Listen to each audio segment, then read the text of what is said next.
जो जवाब दे रहे थे सदन में, ऐसा लग रहा था कि पिछले 4 साल से जितनी भी मर्यादाएं हैं, संविधान, परंपराएं हैं, जितनी भी उसके दायरे में रहते सरकार काम करती रही है। उनके भाषण से ऐसा लग रहा था। मैं बात कहीं और से शुरू करना चाहता था, लेकिन मैं ये कहना चाहता हूं कि इंस्टीट्यूशंस का जितना नुकसान भारतीय जनता पार्टी ने किया है, इतना भारत के लोकतंत्र में कभी भी लोकतंत्र व्यवस्था का नुकसान नहीं हुआ।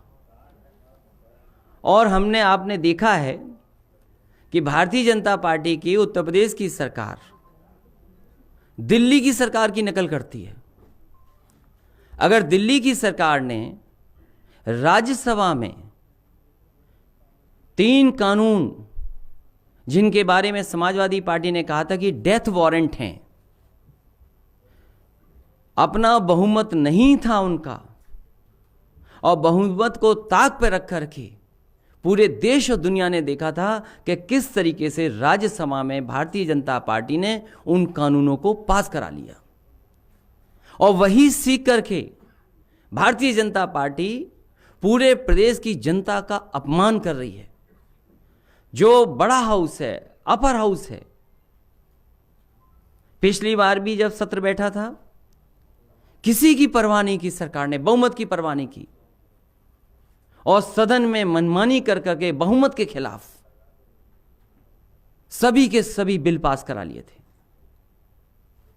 एमएलसी चिल्लाते रहे, सदन के सदस्य केवल समाजवादी पार्टी के नहीं, जितने भी माननीय सदस्य थे, सब अपनी बात रखना चाहते थे, कहना चाहते थे, लेकिन कोई परवाह सरकार ने नहीं की।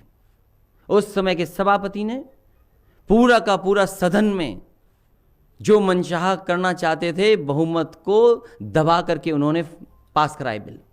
और कल ही रात को सभी एमएलसी धरने पर थे। जो नए, जिन्हें मौका मिला है काम करने का और जिन्हें परंपरा निभाने का मौका मिला है, संविधान की मर्यादाओं को बचाने के लिए कुर्सी पे बैठे हैं, किसी की परवाह नहीं की और सभी बिल पास कर दिए। सदन में बैठे रहे एमएलसी, बहुमत विपक्ष का है।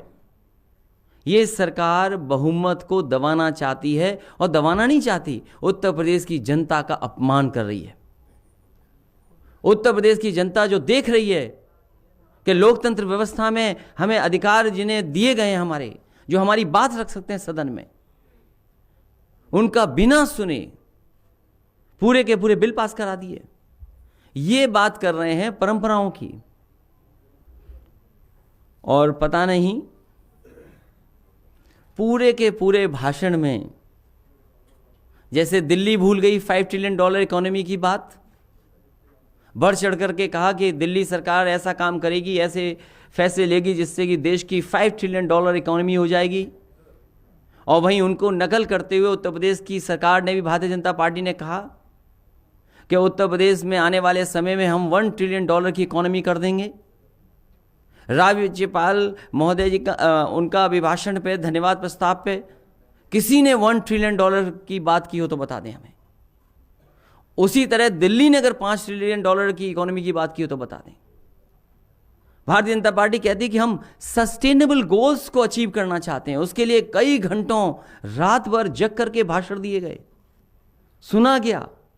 आज जमीन पर देखिए उन गोल्स का क्या हुआ है। शिक्षा के क्षेत्र में देखिए क्या हो रहा है, हेल्थ के सेक्टर में क्या हो रहा है, इंफ्रास्ट्रक्चर की बड़ी बड़ी बातें कर रहे हैं। आखिरकार कौन सा नया इंफ्रास्ट्रक्चर क्रिएट कर दिया? हमें सरकार बताए कि कौन सी एसेट क्रिएट कर दी है। अगर दिल्ली की सरकार कुछ बड़ी चीजें बेच रही है, अगर बड़ी चीजें दिल्ली की सरकार बेच रही है, तो उत्तर प्रदेश की भी सरकार छोटी छोटी चीजें बेच दे रही है। और ये पहली सरकार ऐसी है जिसका कोई विजन नहीं है, दूसरों की योजनाओं को अपना करके उन पर ठप्पा लगाना। अगर पिछले 4 साल में 5 बजट में कोई बहुत बड़ा विजन दिखाई देता हो तो बताएं। जो पार्टी अपने संकल्प पत्र को भूल जाए, जनता से किए हुए वादों को भूल जाए। याद कीजिए कितनी बार कहा कि हम संकल्प पत्र ला रहे हैं, जनता के हित में ला रहे हैं। जो सरकार अपने संकल्प पत्र को भूल जाए, उस सरकार से क्या उम्मीद करेंगे आप? और फिर यह पहली सरकार है जो शिलान्यास का शिलान्यास करती है, उद्घाटन का उद्घाटन करती है, एमओयू का एमओयू करती है। और जितने भी इन्वेस्टमेंट मीट्स हुए हैं, कम से कम अब सरकार को बता देना चाहिए कि इन्वेस्टमेंट मीट के सहारे इतना इन्वेस्टमेंट उत्तर प्रदेश में आया है। मुझे पता नहीं क्यों सरकार के मुख्यमंत्री जी इन्वेस्टमेंट ही भूल जाते हैं, पता नहीं क्या वजह है। जिस प्लेटफॉर्म पे जनता को बताना चाहिए कि भारतीय जनता पार्टी की सरकार है, उसने ये इन्वेस्टमेंट लाने का उत्तर प्रदेश में काम किया है। जिस प्लेटफॉर्म पे सबसे ज्यादा बताना चाहिए कि उत्तर प्रदेश में इस सेक्टर में इन्वेस्टमेंट आया है, इस सेक्टर में हम इतना आगे बढ़ गए हैं, वहां पर देखो भाषा क्या है। आज भी नई भाषा, नया शब्द इस्तेमाल हुआ है आज सदन में। अब उन बातों में मैं दोबारा नहीं जाना चाहता हूं।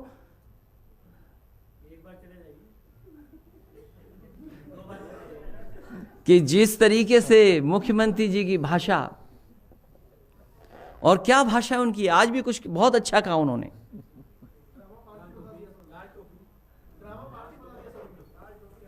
उन्होंने बहुत अच्छा कहा। पहले तो वो बात सुन लीजिए जो कहा है उन्होंने। सुना है कुछ बहुत अच्छा कहा उन्होंने सदन में। अगर आपको याद हो तो आप बता दीजिए। आपको याद है? मैं भी याद करने की कोशिश कर रहा हूं।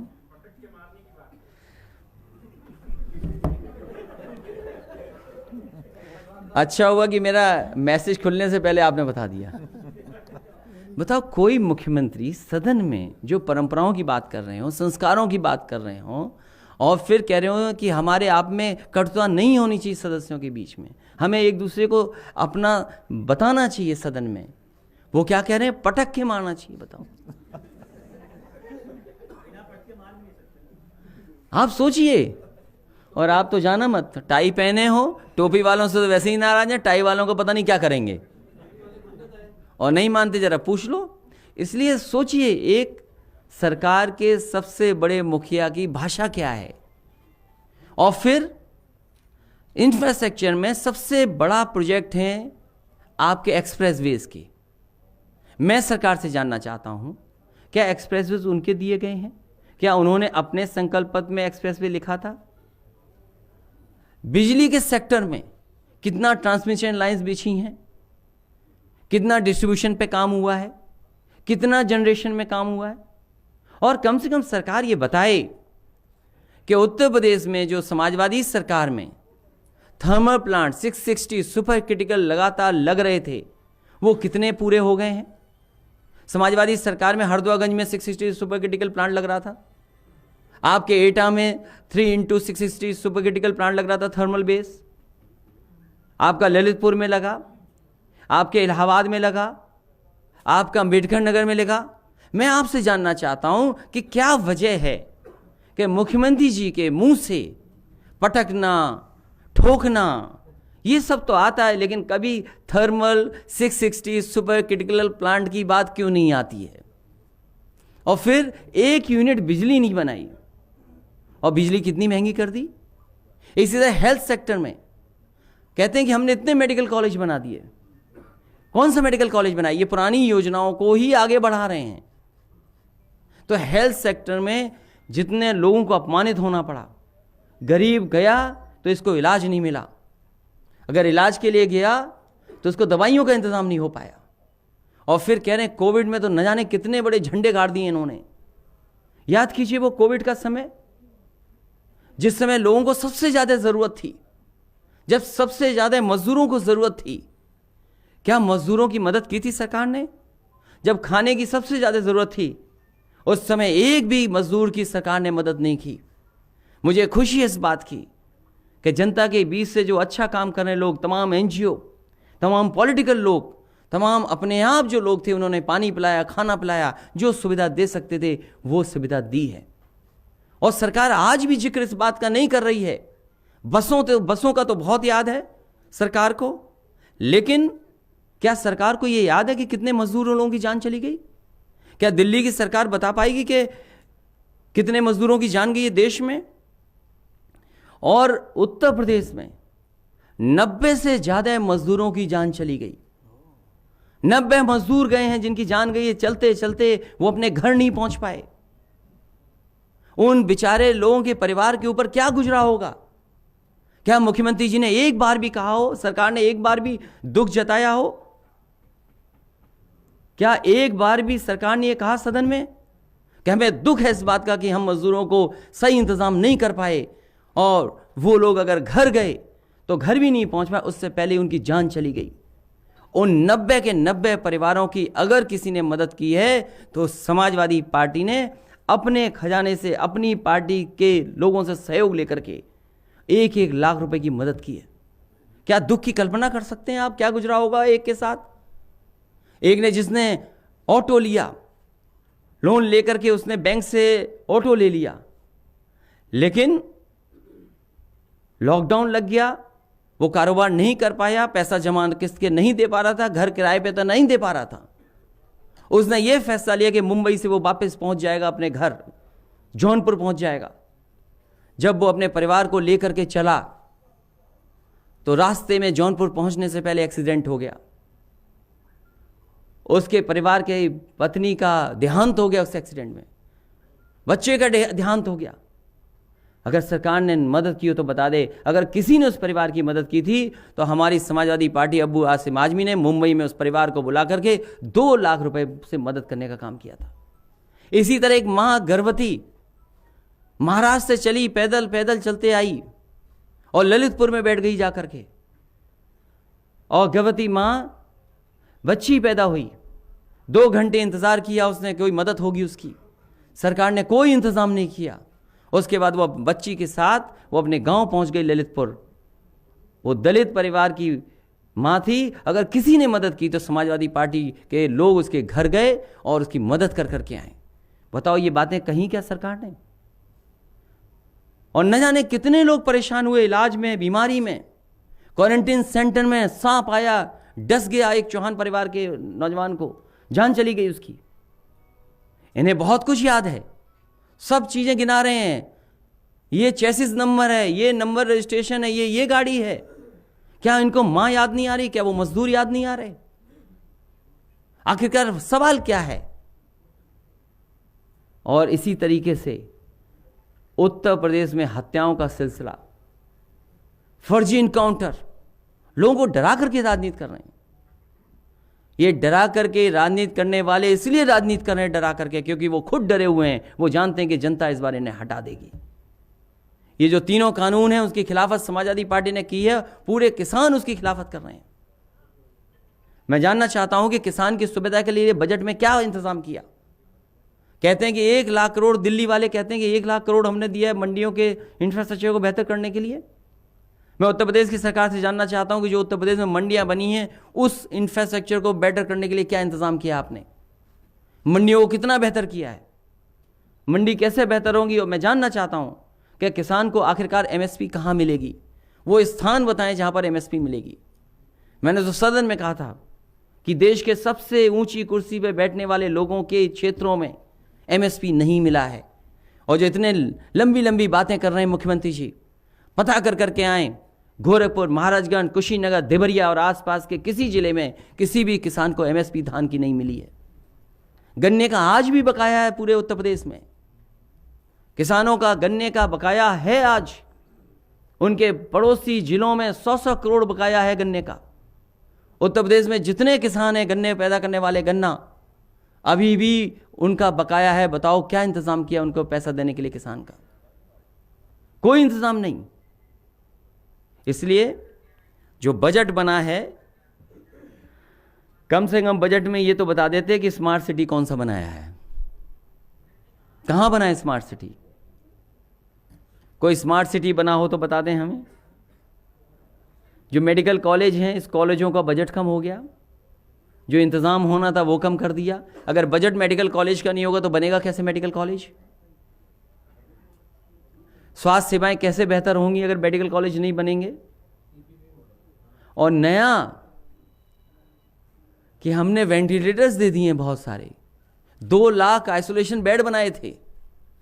गिनती में कितने भी गिन लीजिए, गिनती कितनी भी बता दीजिए। और वो सब बेड बने भी थे तो वो इसलिए बने थे कि पैसा निकाल लिया जाए, इसलिए बेडों की तैयारी हुई थी। और जितने वेंटिलेटर्स दिए गए, जब कोविड का थोड़ा बहुत कम हुआ, जब अस्पतालों में इलाज मिलने लगा, तब जाकर के वेंटिलेटर पहुंचे हैं। और वेंटिलेटर पहुंच भी गए। हम सरकार से जानना चाहते हैं कि कितने वेंटिलेटरों के पैकेट खुल गए हैं। ऐसा तो नहीं है कि टेंडर में देरी हुई हो, उसमें कुछ वजह रही हो टेंडर में, उसके बाद जब पहुंच भी गए हों तो अभी भी डब्बों में बंद हों वेंटिलेटर। वेंटिलेटर डब्बों में बंद हैं, शायद सरकार के मुख्यमंत्री जी को नहीं पता है। आप जानकारी कर लीजिए। मिड डे मील का पता नहीं कहाँ है, बच्चों को दूध मिलता था वो पता कहाँ नहीं है, फल जो मिलते थे वो पता नहीं, जूतों का हाल क्या है, स्वेटर पता नहीं कहाँ गए। और फिर डिफेंस एक्सपो के लिए न जाने क्या क्या बातें कही गई थी। वही रिवर फ्रंट पे शानदार हेलीकॉप्टर उड़ाए गए थे, नई नई तरह की नाव लाई गई थी। और जैसे ही एक्सपो ख़त्म हो गया वो सब कुछ चला गया नज़ारा। और एक्सपो के माध्यम से जो इन्वेस्टमेंट आना था वो कहाँ पर है आज, और जो MOU किए गए थे वो कहाँ हैं आज। इसलिए ये बजट आखिरी बजट था, ये विदाई बजट था, और अब तो खेल खत्म सरकार का। उत्तर प्रदेश की जनता सोच रही थी कि 5 साल में उनका जीवन बदलेगा। किसान सोच रहा था उसका भाग्य खुल जाएगा, आय दोगुनी हो जाएगी। नौजवान सोच रहा था उसका काम, रोजगार, नौकरी मिल जाएगी। महिलाएं सोच रही थी उनके कुछ आर्थिक स्थिति बेहतर होगी और उनके जीवन में बदलाव आएगा, उन्हें सुरक्षित माहौल मिलेगा। हर एक वर्ग को निराश किया है। मजदूरों को इतना धोखा किसी सरकार ने दिया हो जितना मिला है सरकार ने। इसलिए ये सरकार जाने वाली है, अब जनता विदाई के लिए तैयार है।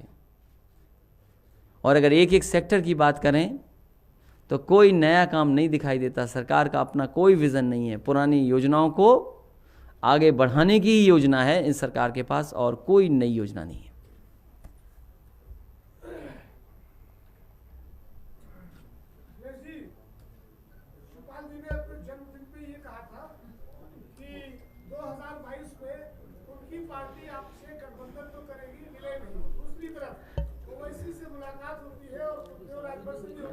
ये बजट का हिस्सा नहीं है, इसलिए इसको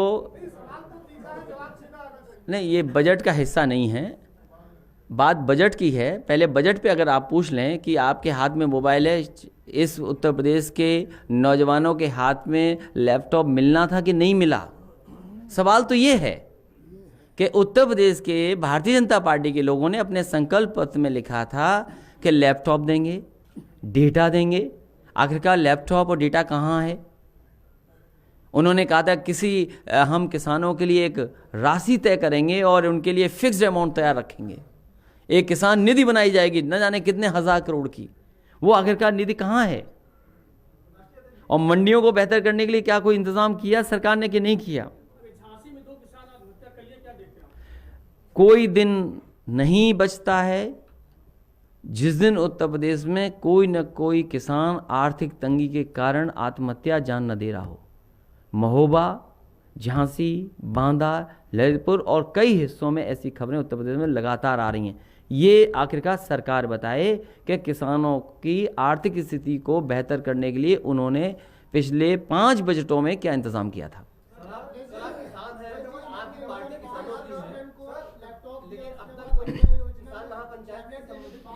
समाजवादी पार्टी के 10,000 कार्यकर्ताओं पर मुकदमे हैं। समाजवादी पार्टी के 10,000 कार्यकर्ताओं के ऊपर मुकदमे इस सरकार ने लगाए हैं केवल किसान आंदोलन को लेकर के। और याद कीजिए, थोड़ी जानकारी आप करिए कि जिस दिन किसान यात्रा के लिए निकलना चाहते थे उस दिन किस तरीके से रात में बैरिकेडिंग की गई। रात को 10 बजे बता दिया गया कोविड की वजह से आपको परमिशन नहीं मिलेगी। और घर के आसपास किस तरीके से लगाई गई सिक्योरिटी आप जानते हैं, उससे बेहतर कोई नहीं समझता है। और लगातार ट्रैक्टर यात्राएं हुई हैं और आज भी जहां कहीं भी महापंचायत उत्तर प्रदेश में हो रही है, समाजवादी पार्टी के जितने भी हमारे कार्यकर्ता किसान हैं वो शामिल हो रहे हैं लगातार।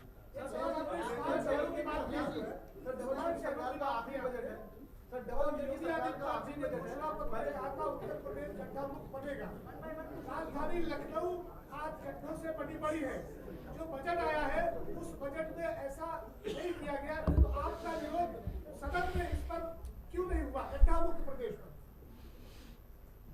समाजवादी पार्टी के सभी सदस्यों का विरोध हुआ है सदन में, और लगातार इस बात को कहा गया है कि बजट तो दिखाते हैं लेकिन बजट आखिरकार कहाँ जाता है, आखिरकार बजट जा कहाँ रहा है। अगर बजट बढ़ता चला जा रहा है उत्तर प्रदेश का, तो आखिरकार बजट जा कहाँ रहा है।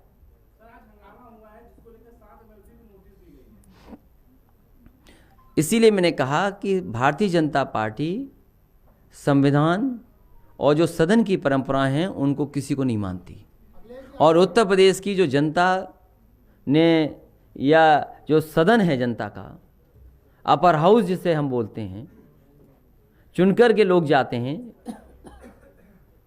इनडायरेक्ट कहीं ना कहीं रिप्रेजेंटेटिव हैं वो लोग, उनकी कौन सुनवाई है। मनमानी तरीके से बिल पास कर दिए गए और मनमाने तरीके से नोटिस दिया जा रहा है। ये कॉन्स्टिट्यूशनल है ही नहीं। भारतीय जनता पार्टी संविधान पे भरोसा नहीं करती। अखिलेश जी, आपने इंटर पास लोगों को लैपटॉप बांटे, अब सरकार कह रही है अभ्युदय योजना में तो टैबलेट बांटेगी, उसको कैसे देखेंगे? तो अभी तक क्या कैप्सूल दे रहे थे क्या? और फिर उसमें जो टैबलेट दी जाएगी तो जो टैबलेट दी जा रहे हैं उसमें आपको परीक्षा देनी पड़ेगी। आप देखिए, आप अगर परीक्षा ही देनी पड़ेगी तो टैबलेट के लिए परीक्षा देंगे, हम नौकरी के लिए परीक्षा देंगे? इनको देना ही नहीं है किसी को। और मैंने कितनी बार कहा, और फिर कहता हूं मैं आपको, इस बात को नोट कर लीजिए कि उत्तर प्रदेश के मुख्यमंत्री जी को लैपटॉप चलाना नहीं आता है, इसलिए वो नहीं चाहते हैं कि कोई नौजवान आगे बढ़े, उसका भविष्य बेहतर हो। क्या आप मुख्यमंत्री जी से ये उम्मीद करोगे कि लैपटॉप देंगे आपको? और फिर वो तो टोपी वाली बात कर रहे हैं। टोपी क्यों घबराते हो लाल टोपी से? किस बात का डर है लाल टोपी का? और लाल टोपी तो आपने भी लगाई है। अभी मैं गूगल करके कई तस्वीरें हैं, मैं कहूंगा अपने साथी से कुछ ऐसी तस्वीरें दिखाओ जिसमें खुद को टोपी लगा के घूम रहे हैं। जो मुख्यमंत्री खुद टोपी लगा रहे हैं वो टोपी को गाली दे रहे हैं, और वो भी लाल रंग की टोपी लगाए हैं। और फिर असली खतरा तो देखिए लाल टोपी कितनी जम रही है इन पे, देखिए टोपी। ये लगता अपनी टोपी की बात कर रहे थे। टोपी वाले ही हैं ये, वही हैं जिनके बारे में खुद बोल रहे थे। वो जितने शब्द कहे गए ये अपने लिए कह रहे थे, वो नहीं, वो भूल गए। वो ये देखिए आप क्या लग रहे हैं, देखिए आप जो जो कहा उन्होंने वो सब कुछ इसमें नजर आ रहा है, देख लीजिए आप। है तो टोपी और रंग भी तो वही है। हटाओ ये फोटो 2022।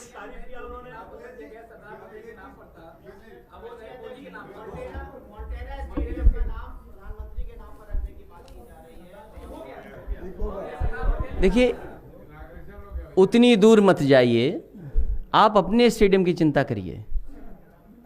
समाजवादी सरकार ने भगवान विष्णु के नाम पर स्टेडियम का नाम रखा था।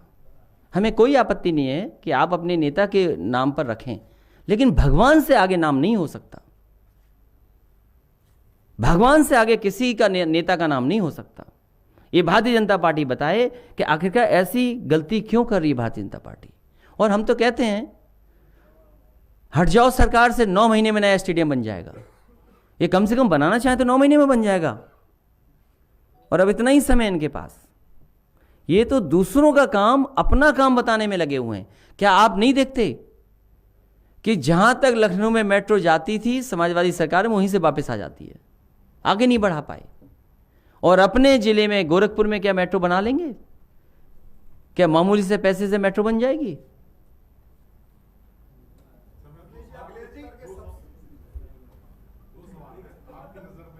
साल पूरे हो गए हैं बीजेपी की सरकार के, क्या अचीवमेंट्स आप मानते हैं? पहला सवाल ये है।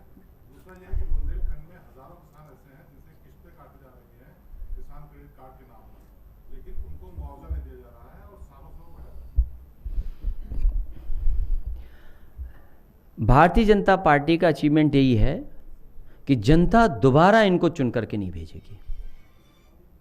इससे बड़ा अचीवमेंट क्या हो सकता है कि पूरी तरीके से एक्सपोज हो गए हैं कि उत्तर प्रदेश की जनता के लिए इनके पास कोई सुविधा देने का, उनके सम्मान का, उनकी खुशहाली का, उनके तरक्की के आगे ले जाने के लिए कोई योजना नहीं है। और जहाँ तक इस तरह की योजनाएं जो किसानों के लिए बनी हैं, किसानों को कम लाभ देने की हैं, बल्कि प्राइवेट कंपनियों को ज़्यादा मुनाफा मिल जाए, उस तरह की योजना ये बनी हुई है। वहीं कई मौक़ों पर समाजवादी पार्टी ने पूछा और मांग की कि आखिरकार बताएं, डीजल पेट्रोल जो महंगा हो रहा है उसका मुनाफा किसके लिए खर्च हो रहा है? आखिरकार वो मुनाफा जा कहाँ रहा है?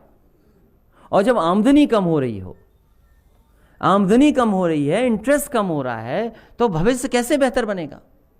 कोई ऐसा व्यक्ति बता दीजिए जिसकी आमदनी बढ़ गई हो, इधर आमदनी कम हो रही है और डीजल पेट्रोल से जो मुनाफा हो रहा है, आखिरकार वो मुनाफा कहां जा रहा है? किसके लिए खर्च हो रहा है? मंदिर मंदिर टहल रही है, वो भी बीजेपी के तर्ज पर लगातार मंदिरों का दौरा कर रही है। क्या और सलमान की राजनीति उत्तर प्रदेश में चलेगी? इसके अलावा कुछ और नहीं चलेगा? आने वाले समय में उत्तर प्रदेश की जनता विकास और खुशहाली की राजनीति करना चाहती है, विकास और खुशहाली की तरफ देख रहे हैं कि उत्तर प्रदेश कैसे आगे बढ़े। जिस समय उत्तर प्रदेश आगे बढ़ेगा, न जाने कितने लोगों का भविष्य बेहतर होगा।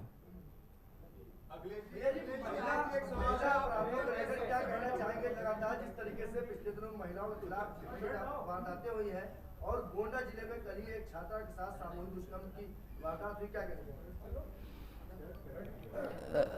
जो सरकार अपने खिलाफ या कोई अधिकार एक नागरिक पर हो, अगर वो बात रख रहे हैं, उसे जेल भेज देती सरकार। आपने देखा नहीं कि किस तरीके से देश में केवल कुछ बातें कह दी, उसी पर जेल भेज दिया। जो असली काम सरकार को करना चाहिए कि हमारी बेटियों के साथ जो जिस तरह की घटनाएं हो रही हैं, उन घटनाओं को कैसे रोका जाए। जो लगातार बलात्कार की घटनाएं उत्तर प्रदेश में हो रही हैं, उनको कैसे रोका जाए, उस पर सरकार कहीं चिंतित नहीं है। जो व्यवस्था पहले से बनी थी, उस व्यवस्था को भी पूरे तरीके से खत्म कर दिया है। अखिलेश जी, एक सवाल है कि माफियाओं को लेकर सीएम ने अभी सदन में बोला है कि आखिर विपक्ष को जो है इतनी दरियादिली क्यों दिखा रहा है माफियाओं के प्रति, चाहे कांग्रेस को, उससे पहले समाजवादी पार्टी को लेकर भी। मैं आपसे जानना चाहता हूं, मुख्यमंत्री जी कम से कम ये बताएं कि कितने मुख्यमंत्री हैं जिन्होंने अपने ऊपर लगे हुए मुकदमों को वापस लिया है? क्या मुख्यमंत्री जी इस सदन में बताएंगे कि उन पे क्या क्या मुकदमे लगे थे और क्या क्या उन्होंने वापस लिए हैं?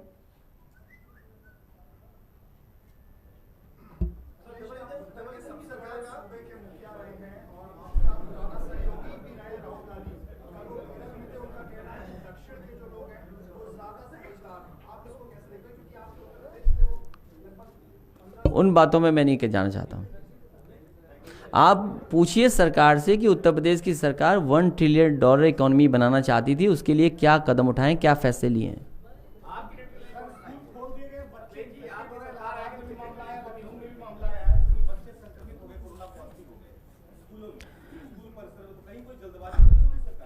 देखिए, जो सूचनाएं आ रही हैं, कोविड और ये गंभीर बीमारी अभी गई नहीं है। महाराष्ट्र में ही केसेस बढ़ गए हैं, उत्तर प्रदेश में भी केसेस बढ़ रहे हैं, और जैसे जैसे महापंचायत आगे बढ़ेगी, भारतीय जनता पार्टी कोविड के बहाने उन महापंचायतों को नहीं होने देगी। सर, किसानों को लेकर क्या प्रोग्राम फिर बढ़ेगा क्या हटाने के लिए? अब उस पर हमें जानकारी नहीं है।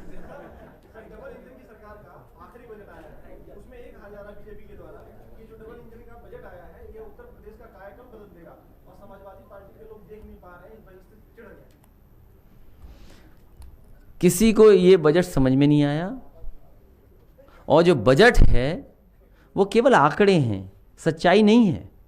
ज़मीन पे कुछ नहीं है। और सरकार के खजाने में अगर पैसा होता तो क्या डीजल पेट्रोल इतना महंगा होता? अगर सरकार के खजाने में पैसा होता तो उत्तर प्रदेश की न जाने कितनी सिटी स्मार्ट सिटी बन गई होती। उत्तर प्रदेश के खजाने में पैसा होता तो गरीब को आज भटकना नहीं पड़ता इलाज के लिए। इनके खजाने में अगर पैसा होता तो नौजवानों को काम, नौकरी और रोजगार मिल गए होते। आखिरकार बताएं कि 5 साल लगातार सरकार में रहने के बाद वो जो पैसा कहां जा रहा है, और दिल्ली सरकार की भी जब इतनी मदद मिल रही तो आखिरकार पैसा कहां है? सर पिछले 2 दिनों से ट्विटर पे ट्रेंड हो रहा है मोदी रोजगार दो, और उस पर लगातार लोग मांग रहे हैं बच्चे जो रोजगार जो समाजवादी पार्टी के विकास का रास्ता था वही असली खुशहाली का रास्ता है। आपके एग्रीकल्चर सेक्टर में काम हो रहा था, नई नई मंडियां बन रही थी, एक्सप्रेसवे के किनारे मंडियां बन रही थी, बिजली की सुविधाएं दी जा रही थी, नए नए सबस्टेशंस बन रहे थे, फीडर सेपरेशन हो रहा था, ट्रांसमिशन लाइंस बिछाई जा रही थी, सोलर के फ्री पंप्स दिए जा रहे थे। तो लगातार काम हो रहा था, उन सब कामों को रोक दिया। मैं तो ये कहूंगा कि जितना डेयरी में काम हुआ था समाजवादी सरकार में, चाहे वो पराग में चाहे अमूल में, वो सब रोक दिया। और हमारे एक साथी ने ठीक ही कहा कि अमूल जो लखनऊ में प्लांट लगा है उसमें उत्तर प्रदेश का दूध नहीं लिया जा रहा है, गुजरात से दूध लाया जा रहा है।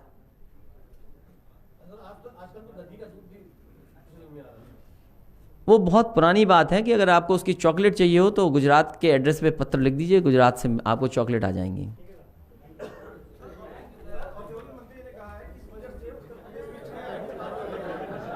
क्या हो जाएगा? ये जो बड़े बड़े हवाई जहाज उड़ाने की बात कर रहे हैं, एयरपोर्ट बनाए हैं। मेरठ के एयरपोर्ट का क्या हुआ?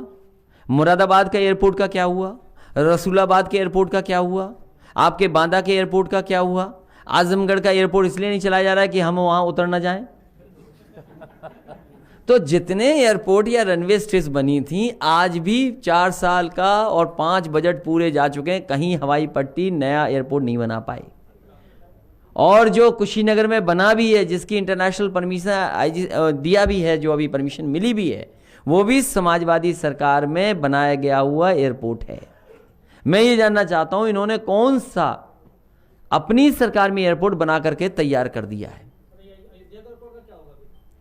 वहां किसानों को जो मांग है किसानों की, आप सोचिए इतना बड़ा काम हो रहा है, इतना बड़ा एयरपोर्ट बनाना चाहती है सरकार, और आप किसानों की जमीन छीन लोगे। आप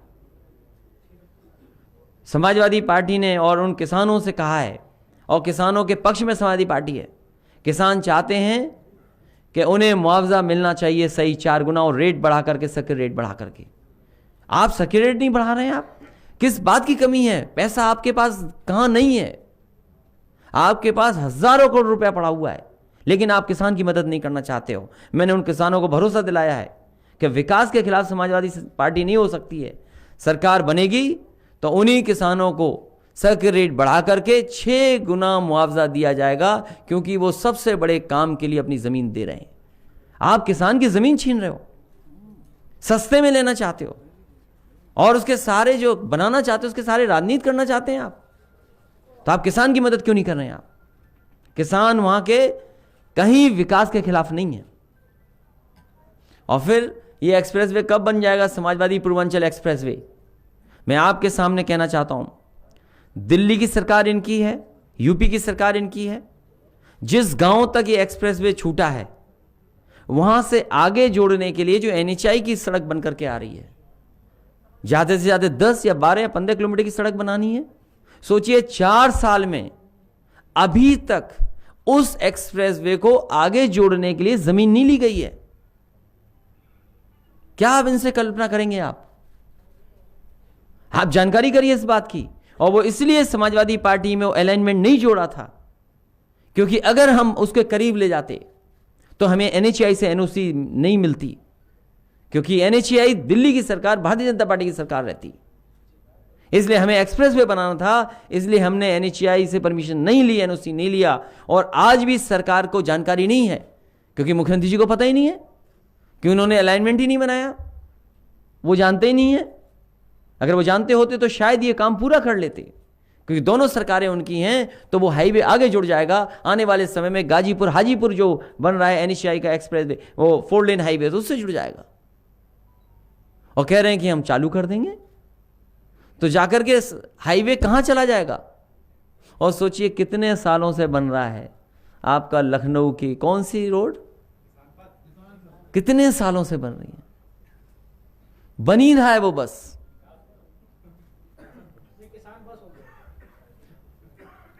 इनके पास केवल झूठा फंसाना, पॉलिटिकल लोगों के ऊपर मुकदमे दर्ज करा देना, डराना, यही इनके पास पॉलिटिकल स्ट्रेटजी है। नफरत फैलाना, झूठ फैलाना। और शायद लोकतंत्र में इतना झूठ कोई नहीं बोलता होगा जितना भारतीय जनता पार्टी की सरकार झूठ बोल रही है।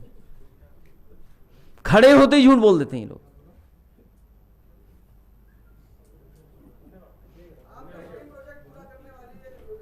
कौन सा ड्रीम प्रोजेक्ट? हमारे तो बहुत सारे ड्रीम प्रोजेक्ट थे, ये कभी पूरा नहीं करेंगे। आप भी सपना देख रहे हो, मैं आपसे यकीन दिला सकता हूं, केवल कह रहे हैं, और हो सकता है कोई वजह रही हो उसकी वजह से पूरा कर रहे हो।